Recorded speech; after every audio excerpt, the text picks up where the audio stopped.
I don't think people realize how good our bodies were designed to feel. And one of the biggest misconceptions, I think, is that, well, if I'm not sore, it wasn't a good workout. At the end of the day, the best workout is the one that you do, is the one that you show up, the one that you enjoy, and that keeps your body moving. And one of the biggest misconceptions, I think, is that, well, if I'm not sore, it wasn't a good workout. Hi, everybody. Welcome back to another episode of She's in Sync. I have a very special guest with me today, Katie Hake, and she's a personal trainer and registered dietitian, and she's also a long-term friend and colleague. We went to undergrad together to become dietitians. We both were group fitness instructors together. She still teaches group fitness, which is why she's on here. She's my fitness guru expert. And we're actually from the same hometown, but we didn't meet each other till we were in college. So known each other for a really long time, and she's going to be talking to us all about how to exercise for hormonal health versus burning yourself out and negatively impacting your hormones. And we'll talk a little bit about cycle syncing your workouts and just any and all knowledge that she has to share with us. So welcome to the show, Katie. Thanks, Taylor. I'm so excited to be here. It's fun to do a little podcast swap, and I think there's so much overlap even in our own stories, not just professionally, but personally as well. Totally. And I think we could talk about it for hours. Yeah. Yeah, I forgot to mention that. I've been on Katie's podcast. We'll link hers in the show notes too if you want to check it out. But I've been on her podcast a couple of times. So I started mine later than hers, obviously. And I was like, you need to come on my show and we can chat. Because I agree, we could just continue chatting about any and all things fitness, nutrition, anti-diet, all that. Yeah, absolutely. So tell us a little bit more about your background and yeah, share some more of your personal story with your journey with exercise and how you got to where you are today. Yeah, as you stated, our story, I guess, really started in college. For me with fitness, that was kind of my first step into diet culture, if you will. I was raised in a house that had a very, pretty neutral relationship with bodies and food. And I started taking group fitness classes with my sister when I was, I don't know, in like high school or something. And that I kind of consider like step aerobics was like my gateway drug into fitness. And I just fell in love with the choreography, the music, and so much so that I went on, to college to actually end up teaching it, became a personal trainer, group fitness, doing all these things. My professional history with fitness kind of stemmed from there, along with becoming a dietitian and really getting to the point where fitness became so much of my identity. And that, well, nobody's going to hire me for personal training if I don't look a certain way. And I really had these really strong beliefs of, well, in order to look that certain way, I have to move my body. High intensity cardio. I was teaching probably, I don't know, 7+ classes per week. And at the time in college, it wasn't just coaching those classes, it was actually physically up and down jumping, like doing the workout probably at a higher intensity than even the participants, because you're not just doing the workout, you're talking, you're moving, you're using your brain, all these different things. And so for me, I really hit the point of physical burnout, just poor recovery, was sore all the time. But I believed that that was normal. Like I thought that that was the only way to see quote unquote results. And it wasn't until I was kind of forced to just slow down that physically, which forced me to do a lot of the work, mentally, to heal my relationship with food and exercise. And now looking back, realizing, oh, that's not sustainable. And now I can see what was happening in my body. And it just feels so much better to be in a place now and to serve clients there as well of like, hey, we don't have to be going 110 miles per hour in order to achieve the results we want. Yeah. Thank you so much for sharing all that because that hits home. So I was nodding so much for people who can't see me because that's a huge part of my own journey too, as you know, of just, like the more exercise, the better mentality. And you've got to be super sweaty and sore for it to count and difficulty taking rest days. And, just that really unhealthy cycle with exercise that we thought was healthy and the right thing to do at the time. You mentioned a couple of points there too, in terms of like, from a hormone perspective, things that will negatively impact your hormones. So, talk to us a little bit about like what are some common things that you mentioned that you did or that you see other clients do when they're like trying to be healthy, but are actually setting back from their goals in terms of health, hormonally, weight, whatever. Yeah, it's so interesting. I've been in this industry now over a decade, and on the fitness industry side of things, I have worked on industry side. So working for major fitness boutiques, traveling the world, and it's so interesting how there's still so much of these common misconceptions and beliefs around exercise that I feel like a lot of the work that I do is just re-educating. And one of the biggest misconceptions, I think, is that, well, if I'm not sore, it wasn't a good workout. Hmm. And what I try to explain to members and clients is that, exercise, specifically strength training, but cardio, any type of exercise, it is physical stress on the body.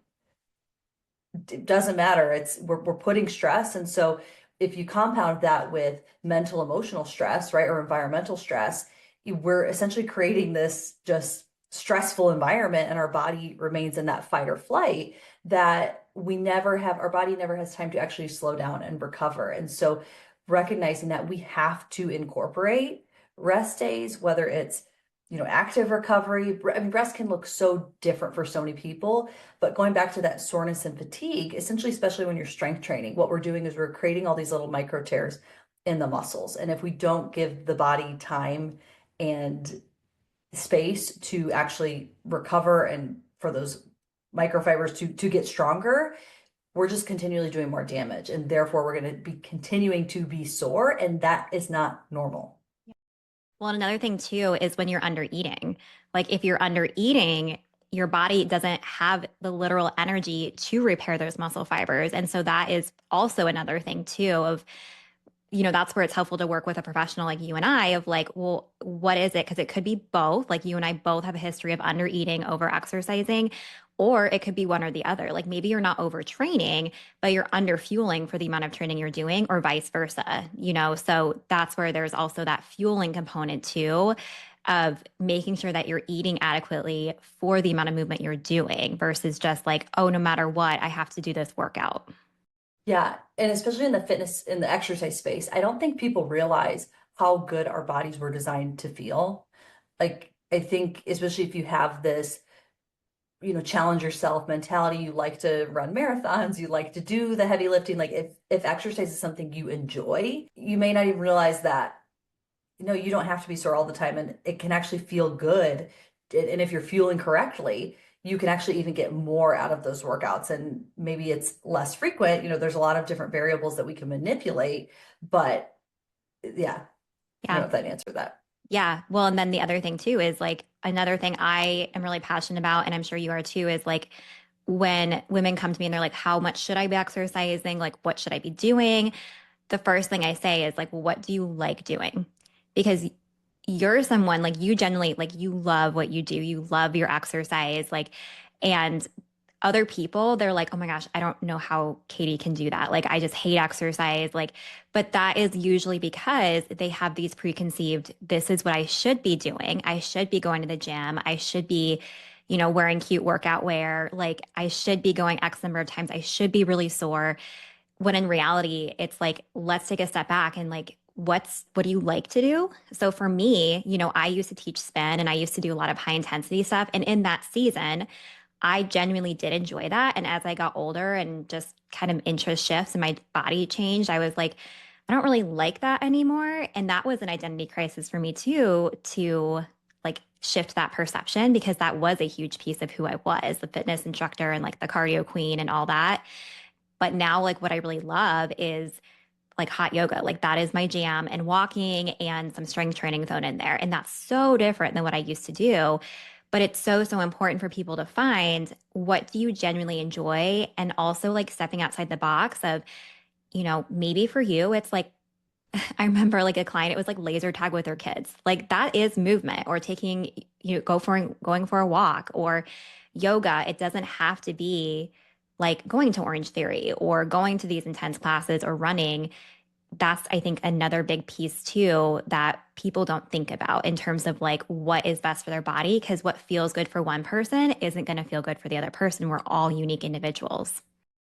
Yeah, we're so used to being told that exercise has to look a different way. And you bring up a really good point, laser tag versus going to the gym. Like physical activity, I always remind people that just like eating, we're looking at the bigger picture. What are you doing in a week, in a month versus the day to day? And I would much rather somebody just be overall physically active in their day to day versus having a really intense structured exercise session, 2, 3 days a week. So zooming out and for a lot of people, it's re-exploring. What do I even like? Maybe that has changed. Maybe it is kind of an identity tied to this, but so often we just want to be told what to do and what is the perfect prescription for me when sometimes we can't be told that. We have to do our own exploring. We Experiment. have to maybe try something new. We have to get outside our comfort zone to rediscover what actually feels good in this current body. Yeah, 100%. I always call it experimenting with my clients of like, we're going to experiment. We're just going to like play around and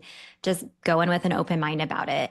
But yeah, that's really important. And also thinking about what's realistic in your life, right? Like if you're a mom or you work full time, like what you did, like what I did in college, I'm sure you can relate to this, is not realistic for now, regardless of how my body has changed and shifted in my interests. It's like I had trouble taking rest days in college.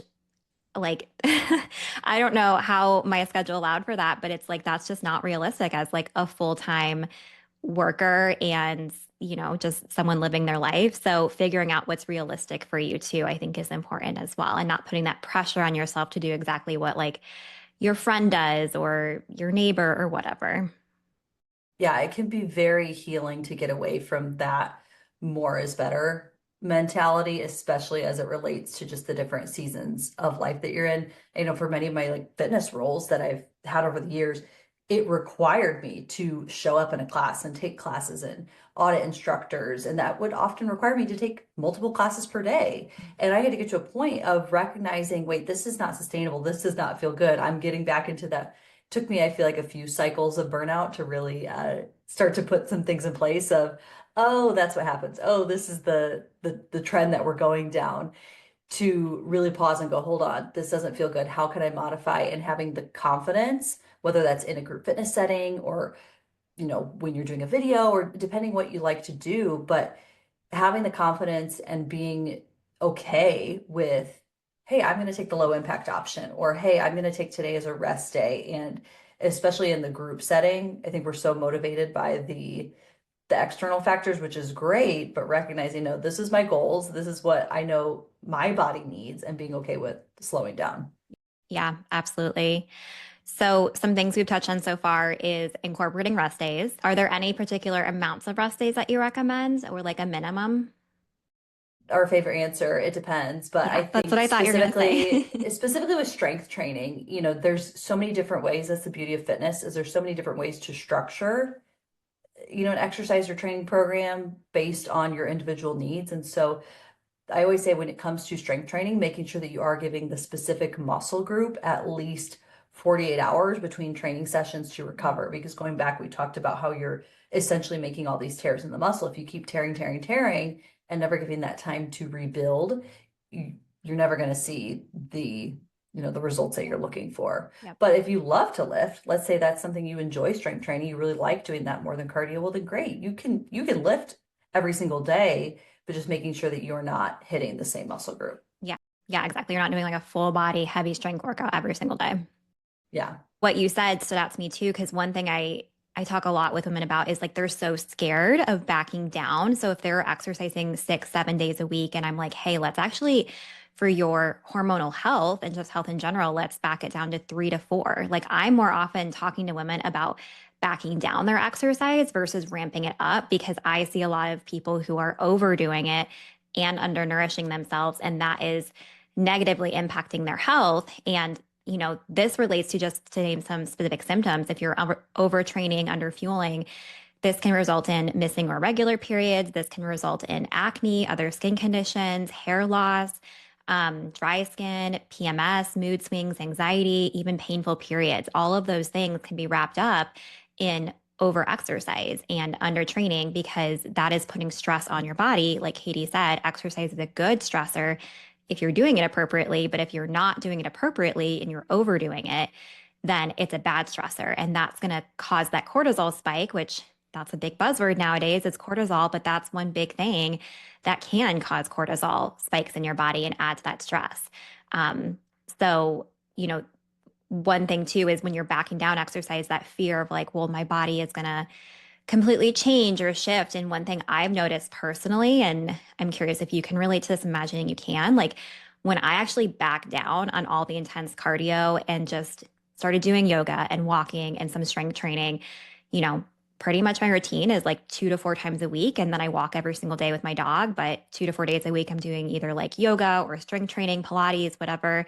And I feel so much healthier, so much more energized, and I have way more muscle than I did when I was doing intense cardio, group fitness, strength hit circuits back in the day. Yeah, you touch on a good point. I'm glad you brought up the cortisol talk because that's such a buzzword right now. And I think there is this other misconception that, well, I need to avoid all high intensity training. And I don't think Mm, that's the truth. There's definitely room to incorporate high intensity training, or high impact, whether it is running, whether it is, more hit training. It just depends. But it's when we're doing it every day and too frequently is when it becomes an issue of this overtraining. But I agree. The same thing especially after I had my son, and I posted something about this on Instagram today too, that like, hey, I quit doing Orange Theory after yep, four I saw years. that. And Yep. it's again, it's just recognizing, hey, how my body feels and what does it need right now. And for me in the season, it is that lower impact. It is more walking. It is strength training or maybe doing the high intensity without the high impact. Yep.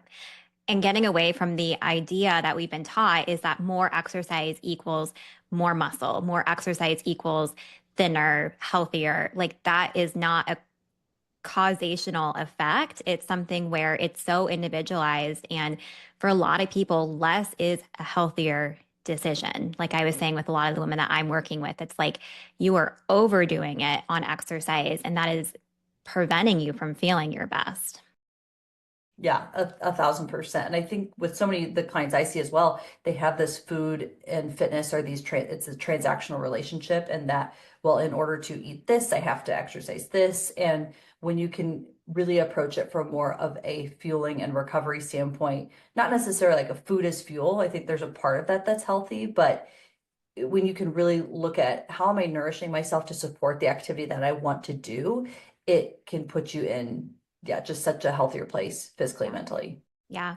So I want to just, all that being said, call out some examples of when your relationship with exercise may not be super healthy, and you can add to this. But some big things that come to my mind is if you have trouble taking rest days, if you have a very rigid routine with exercise, like, so for example, if you're like, this is always my leg day, or this is always the day I do spin. And even if you wake up feeling shitty, or you're like, I got a really bad night's sleep, like I'd rather take a rest day, or I'd rather go for a walk outside. It's really nice outside.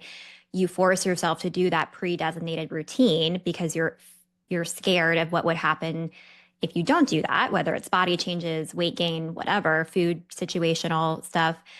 Um, and then also like what you just mentioned with the food transaction of like, in order to go out to happy hour and have that glass of wine tonight, like I have to make for sure I do that hit class earlier versus being okay with it being, you know, not that relationship, and you can enjoy food without it being, whether or not you did exercise that day or that week or whatever.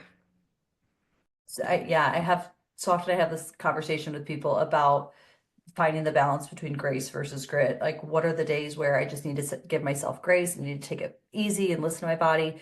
And where are days where, no, I do need to be a little Mhm. gritty and almost parent myself of, hey, going out for a walk or going to the gym or taking that class today, that actually is a way of taking care of myself for my mental health because I haven't been, not coming from a place of punishment, but coming from a place of caring and hey, this is my goals and I want to show up. But I think it's all rooted in the intention Yep. and really being able to connect and listen to, hey, what is my body trying to tell me? Yeah, exactly. So that's a good point too of it's always better to take a rest day, or it's always better to push. It's that in between where it really just does depend. And if someone has trouble identifying that, working one on one with somebody to process through those emotions can be really, really helpful in that thought process too. I find a lot of clients that I've worked with over the years too, they really struggle to recognize like their own rate of perceived exertion Mhm. of what does a 10 out of 10 feel like? What does a, 5 out of 10? And so sometimes even working with let's say if it is a personal trainer or something like that, who can give you the language and help to build up that interoceptive awareness. If you can work with someone, and whether that is a dietitian or a personal trainer, or even just connecting in your own workouts to really check in and go, what am I experiencing? What does this actually feel like? Because if you've always been told, by external factors, like this is the no pain, no gain mentality, it can take a lot of practice. It's a Yep. skill, just like anything else that can be developed. Yeah, 100%. I see that a lot with athletes too. People who like they pretty much their whole life have been told this is what you do no matter what, and this is your training schedule, and they don't have any of that interoceptive awareness. And when they stop sports, that's really hard of like going from a very strict routine to literally figuring out on your own. And that can be really tough. So that's definitely a good point. What do you feel about? I wanted to ask you about fasted workouts versus non fasted, because I have opinions about that, but I'm curious with your knowledge as a personal trainer and dietitian, how do you feel about fasted workouts?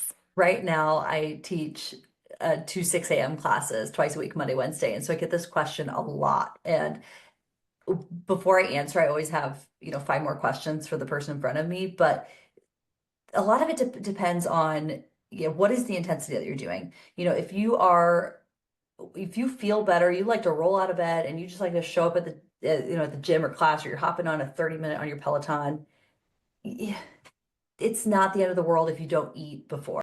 If you eat after. Or sorry, yeah, if you eat Yep. after, Hmm. if that's just how you feel.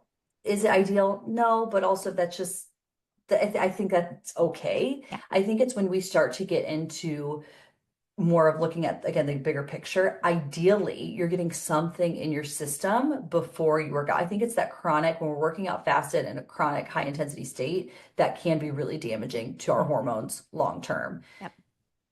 So Yeah. that's my opinion. Yeah, I'd love Yeah. what your 2 cents is. Pretty similar. Like again, with my clientele, they typically are the ones who are like just under fueling in general. So for them, I'm like, let's, we should be eating something ideally in the morning just to break that fast and to get so you're not spiking that Running cortisol and off, that blood sugar. running off And cortisol. yeah. So I typically will recommend like something small, even if it's like putting like a scoop of collagen and cream in their coffee versus not. But as long as someone's eating a balanced meal afterward, that's more important as long as they're nourishing themselves, adequately. Like that's huge. I think that's the biggest piece. So like if it is like do or die, like I really want to work out, it makes me feel better. I'm feeling myself appropriately afterward and throughout the day and the day before. But in general, I do recommend, if possible, to have something before a workout, especially if someone's just like undernourished in general. Well, you bring up such a good point. I think so many people who are under fueling in general, maybe there is a mental component of, hey, I'm not nourishing myself before a workout because XYZ, or they think it has to look a certain way. And maybe you've had the experience that, well, I can't tolerate anything in the morning, but we can actually kind of train our gut to tolerate certain amounts or certain foods. And so we're, trying that trial and error of different volumes of food, different types of foods, different combinations of food. There's so many options out there now, especially from like the sports performance world, that most people can find something that they can tolerate, Yeah. even in a short window. Yeah, totally. And, this also goes back to your goals too. So, like, for example, if I'm working with someone with acne, like, and they're working out in the morning, I'm like, well, a big component of acne can be undernourishing, stress, inflammation. So, if you're working out fasted, that is negatively going to impact that goal. So, that's where I would really try and educate someone of like why I'm recommending they eat something versus, oh, just eat it because that's what I recommend, versus someone who maybe they're dealing with a different issue, like it might not be as imperative for them. So that's where it's individualized. But in general, we're on the same page where it's like best to fuel with something, even if it's something super small, and then have a balanced meal afterward. But if not, just make sure you're nourishing pre and post the day before and right after that workout. Yeah, I had a conversation with a client just actually this week who's also a gym member, and she's training for races outside of the gym and all that. And for her, we had a conversation of how, yeah, if you do skip, okay, maybe you do feel okay and you're able to get through. I think that was probably us in college. Like we were able to just power through the workouts, no Yeah. matter, Oh my power gosh, I through would the work out like intensity. after going out the night before. Like I would, Oh, on like negative sleep, I don't even understand. It makes me yeah. like nauseous even just thinking about it. But we had this conversation how okay, maybe your experience you do feel okay, but also look at how just the rest of your day, how busy you are. You're kind of starting the day in a deficit. You're already not feeling necessarily hungry because of that. Exercise temporarily blunts that hunger hormone. And so you're then kind of almost risking rolling into the day undernourished. And it does kind of have that compound effect or make it harder to meet your energy needs throughout the day. Mhm. Yep. How do you feel about cycle syncing workouts? Let's talk about that. I think that is really trendy and everyone's favorite answer. I think it really depends on the person. I think it's a little hype, to be honest. Like, I think there's not enough research to fully support it. And, I I always go back to paying attention to just how you feel and can you if you do feel bloated or uncomfortable or, you work with people who you recognize, hey, some of these symptoms are normal or not normal. Mhm. And I think it goes back to that bigger picture. Like, are you doing the high intensity all the time or are you incorporating some of those active rest days and just being able to listen to your body to either adjust the intensity or rest, especially if you are experiencing symptoms during certain phases. Yeah, that's pretty much what I tell people too. And in relation to exercise and also nutrition, because there's, like eat these foods when you're ovulating and when you're in your menstrual cycle or when you're in your menstrual phase and all that kind of stuff. And I think that as long as you come at it with the right perspective and it's not a rule book. So Hmm.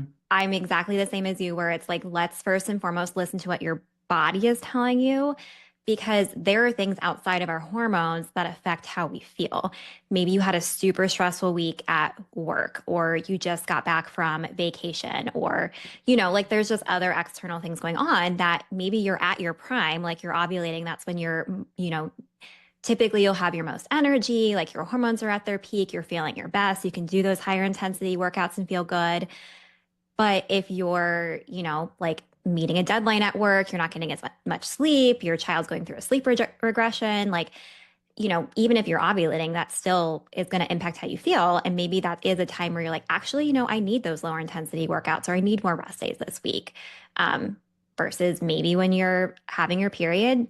I know sometimes for me, it's like I've noticed right before I start my period, I have this like surge of energy. And I'm like, I almost wonder, like biologically, if it's my body being like, okay, I know you're going to be out of commission for a while. Like, let's try and get as much done as possible. But I just noticed that. And that's, not typical, I would say. Like during your luteal phase is when you're kind of winding down and it's that fall like before you get to your period.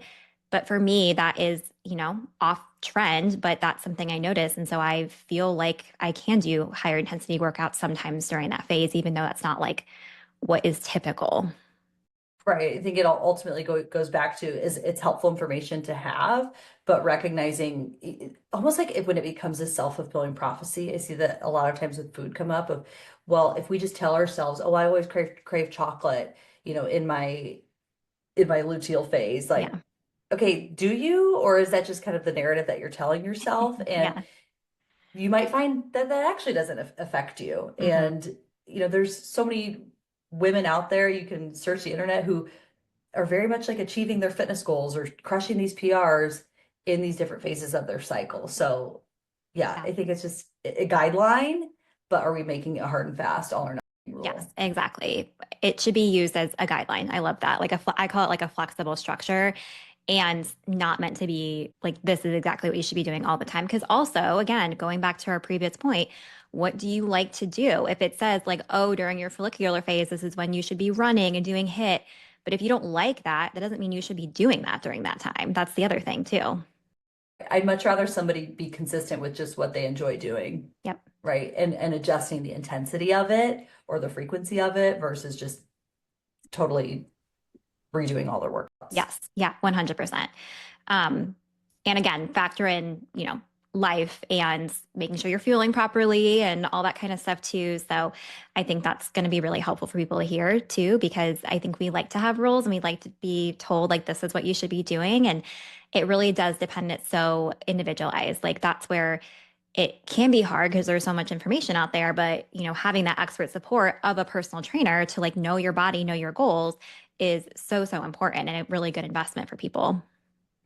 You bring up a good point about a personal trainer know your goals. I think that's also, I would just want to encourage listeners to as well. Like, do a little bit of research, like interview just like you would any other health professional, finding a dietitian, finding a personal trainer who is aligned or at least open to learning. They don't necessarily have to be an expert, let's say, in your goals, but if they're open to, the style of training or also your, let's say it is around decreasing symptoms, like if you can find somebody who will learn with you or you can educate them as well, can be a really good collaboration. Yeah. Or somebody like, I don't want to be pushed all the time. I don't want you to actually kill me every workout. Yeah, I mean, we can go down a whole rabbit hole with this 'cause I'm already thinking like I worked with a personal trainer one time, and I mean, he was not great. And I used to work at his gym, and his gym shut down because he didn't pay the bills. So if that gives you a little bit of Oh my insight into gosh. it, but Yeah. the first thing he did, because was working with another trainer who I really liked, who stopped because he kind of saw the writing on the wall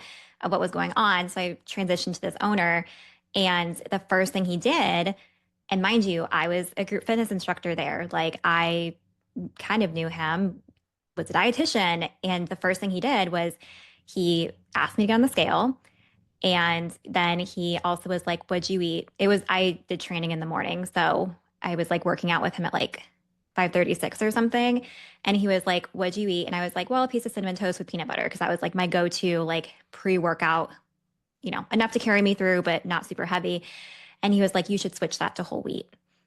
And I was just Oh, like, don't um, get me started. no, literally, like I I was have so many of horror annoyed. stories over the years. Yeah. It's terrible. Yeah. So, that's where also I love that you said interviewing because, like, making sure that they're not also giving unsolicited advice. They're not pushing a weight goal because you can be healthy at any size. It's more important about your behaviors and your lifestyle and nutrition and all that kind of stuff, regardless of the number on the scale. But a lot of times people are still stuck in that, like, oh, BMI or the number on the scale being the end all be all for health, especially in the fitness community. So if that's something too that is triggering for you, just making sure that the trainer respects that and that they're not giving unsolicited advice or advice that they're not educated on too. Like you're a dietitian, you have the knowledge about nutrition. You could be training someone and give nutrition advice because you're qualified, but a lot of personal trainers aren't, or they have very surface level training that's very cookie cutter. Yeah, I was reading a book recently called Brag Better and just talked about how the loudest people, not necessarily the most qualified. And that reminds me, there's a lot of people in the fitness industry, I mean, in this world in general, but especially in the fitness and nutrition space, that just because they have a platform, they want to be really loud and doesn't necessarily mean that they are the most educated. Yep. Yep. 1000%. Is there anything else that we didn't touch on that you think is important for people to know about in terms of exercise, hormone health, just having a healthy relationship with exercise in general? One takeaway I want people to remember is that it also doesn't have to be that serious, right? Like it, it can be, but it doesn't have to be. And just really respecting the season that you're in. And it's okay to have goals, but being flexible about those goals. And at the end of the day, the best workout is the one that you do, is the one that you show up, the one that you enjoy, and that keeps your body moving. Yep. And that makes you feel energized. I think that's another thing I heard recently that hit home for me is you should feel energized after your workouts for the most part. I mean, there are going to be some where you're just like, ooh, that was really tough, but you should feel energized, not drained, like you need to go to bed after your exercise. Yeah, somebody actually after my class on Wednesday said, Katie, you went really easy on us today. And I always remind them, I say, well, I don't want to kill you every workout. Like that is not designed. I want you to keep coming. And therefore, not every workout is going to be the Yep. hardest. Yep. It's all about that balance. Well, I always ask my guests how you're nourishing yourself in this season of life, mentally, spiritually, emotionally, physically, whatever strikes your mind. Okay, so cliche, but I'm really trying to be intentional about getting back to journaling. Mm. And I've been in therapy recently talking about like what is efficient, there's an official word that she gave for it, efficient processing of things and being able to recognize kind of what I'm experiencing, process it, and then do something about it. Because talking about burnout, right? I'm finally at a season of my life where I'm able to recognize, oh, okay, this is coming, this Yep. is coming. Same. What can I do about it now so that I don't get to that space? I know the days I journal, I'm like, wow, I have so much more clarity, so many more light bulb moments, and that mental energy just translate to everything. Yeah. translates to everything. Yeah. Do you do it in the morning or at night, or does it just depend? I try to get away from, I love to be 5 a.m. club if I can, but I'm also in a season of whenever I can fit it in, Yeah. and that's okay. Yeah, I'm like a nighttime journal girl. Like I don't do it as often as I would like to. It's more of like when I'm stressed and I'm like, "Ooh, I need to journal right now," but it is so helpful. And even I'm similar of like just recognizing more before I get to that burn. I'm like, "Okay, it's coming. Like let's be proactive so I don't get to that space." But at night is when I find it's just helpful to like brain dump everything that's like in my See, head. then my wheels get turning, and then I want to like I dump stuff, but it's get in my not, yeah. computer. Yeah. Versus depending on what you're journaling or what's in your brain, I guess it makes sense Yeah. depending on the time of day. Awesome. Well, we'll put stuff in the show notes, but are there any in particular places that listeners can find you for them to learn more, listen to your podcast, all that? Yeah, I love to hang out on Instagram. My Instagram is at KTHAKE, Katie Hake. And then the podcast is Fit Friends Happy Hour. So we talk all things fitness, nutrition, redefining that word fit. Well, thank you so much. It's going to be so helpful, and I appreciate you being on. Thanks for having me.